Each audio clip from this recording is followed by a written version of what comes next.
നമസ്കാരം. മലയാളി വാർത്ത ഇൻസൈഡിലേക്ക് സ്വാഗതം. പേരുകൊള്ള മൃദംഗ വിഷൻ, ഇവന്മാരെയും സമ്മതിക്കണം.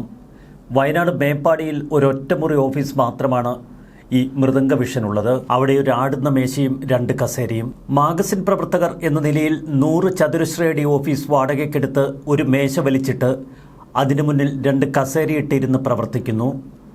അവരാണ് അങ്ങ് കൊച്ചിയിലെത്തി 25,000-ലധികം ആളുകളെ ചേർത്ത് ഗംഭീര ഭരതനാട്യ ഗിന്നസ് റെക്കോർഡിനു വേണ്ടി പൊരുതിയത്. മേപ്പാടിയിലെ ഓഫീസ് മുറി വല്ലപ്പോഴും മാത്രമാണ് തുറക്കുന്നത് എന്ന് അടുത്തുള്ള കടക്കാർ പറയുന്നു. ഇനിയാണ് മൃദംഗ വിഷന്റെ അതിനേക്കാൾ ഭയാനകമായ ബുദ്ധി. ഭരതനാട്യം ഇവന്റിന്റെ നടത്തിപ്പ് കരാർ അവർ നൽകിയത് ഓസ്കർ എന്ന ഇവന്റ് മാനേജ്മെന്റ് കമ്പനിക്ക്. ഗിരീഷ് എന്നയാളാണ് ഓസ്കർ എന്ന ഇവന്റ് മാനേജ് കമ്പനിയുടെ ഉടമ. ഓസ്കർ ഇവന്റ്സ് ഇന്ത്യ എന്ന ഇവന്റ് മാനേജ്മെന്റ് കമ്പനിക്ക് ഇത് ഉപകരാർ കൊടുത്തു. ഇതിന്റെ പ്രൊപ്പറേറ്ററാണ് കൃഷ്ണകുമാർ സ്റ്റേഡിയം ബുക്ക് ചെയ്യുകയും ഫയർ, പോലീസ്, ആശുപത്രി തുടങ്ങിയ സുരക്ഷാ സംവിധാനങ്ങൾ ഒരുക്കുകയും ചെയ്തു. സാധാരണ മാനദണ്ഡങ്ങളൊന്നും പാലിക്കാതെ അവർ വേദിയൊരുക്കി. 55 അടി നീളമുള്ള സ്റ്റേജിൽ 8 അടി വീതിയിലാണ് കസേരകളിടാൻ സ്ഥലമൊരുക്കിയത്. മുന്നിൽ ദുർബലമായ ഒരു ക്യൂബ് ബാരിയേഴ്സ് മാത്രമായിരുന്നു കൈവരി. കഴിഞ്ഞ 2 ദിവസങ്ങളായി സർക്കാർ ഒളിച്ചു കളിക്കുന്ന കാഴ്ചയാണ് നമ്മൾ കണ്ടത്. ഒടുവിൽ ഹൈക്കോടതി കട്ടക്കിടപെട്ടു.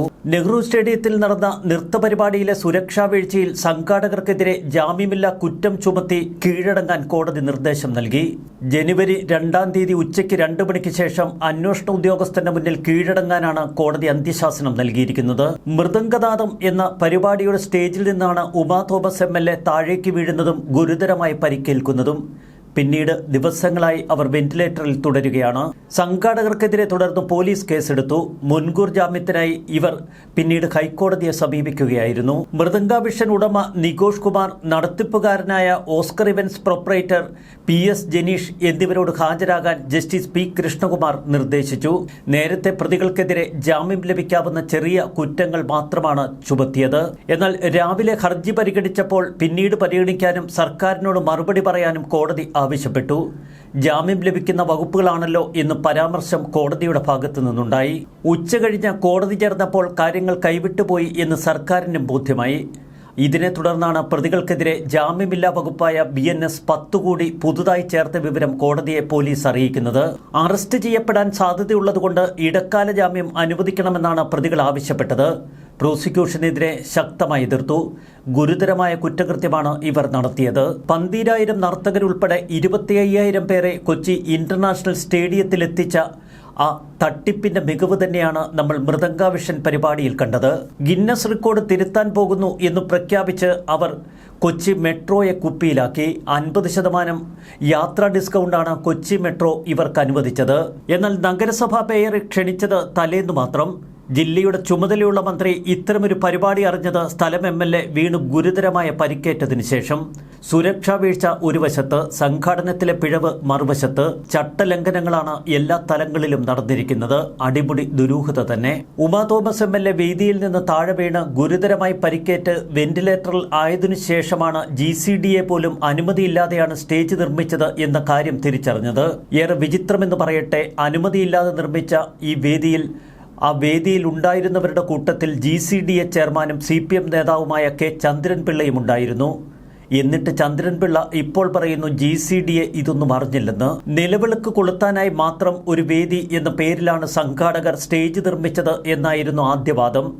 എന്നാൽ സാംസ്കാരിക മന്ത്രിയും സ്ഥല MPയും MLAയും സിറ്റി പോലീസ് കമ്മീഷണറും GCDA ചെയർമാനുമൊക്കെ പങ്കെടുത്ത സമയത്ത് ആരുടെയും കണ്ണിൽ ഈ നിയമലംഘനം പെട്ടില്ലേ എന്ന ചോദ്യത്തിന് മുന്നിൽ എല്ലാവരും പെട്ടു.